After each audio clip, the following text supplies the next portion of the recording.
মানুষ আশ্চর্য হয় যে তাহাজ্জুদের সালাত আবার সফলতার মাধ্যম।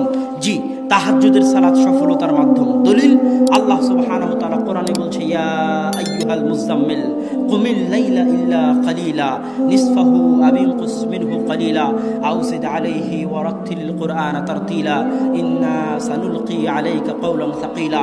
হে চাদর যে মুড়িয়ে আছো, উঠো, রাত্রে সালাত আদায় করো, অল্প হলেও করো, অতি কম পরিমাণ হলেও তুমি রাত্রে সালাত আদায় করো। কেন কেন রাত্রে সালাত আদায় করতে হবে?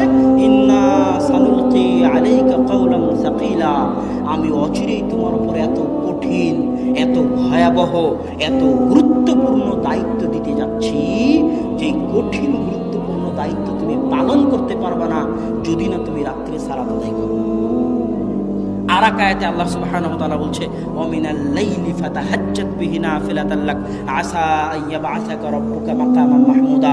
রাত্রে তাহাজ্জুদের সালাত আদায় করুন, কেননা আপনার প্রতিপালক আপনাকে অনেক উঁচু মর্যাদা দিতে চান, আর ওই উঁচু মর্যাদা পেতে চাইলে রাত্রে সালাত আদায় করতে হবে।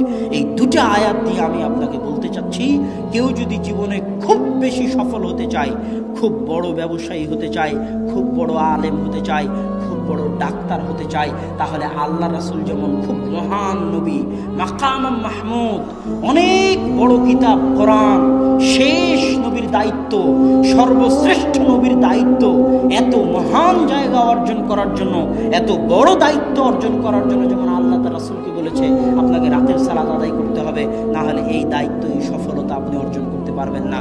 ঠিক প্রত্যেক মানুষের ক্ষেত্রেও মানুষ যদি নিজ নিজ জীবনে বড় সফলতা অর্জন করতে চায়, খুব বড় পর্যায়ে পৌঁছতে চায়, তাহলে রাতের সালাতের বিকল্প নাই।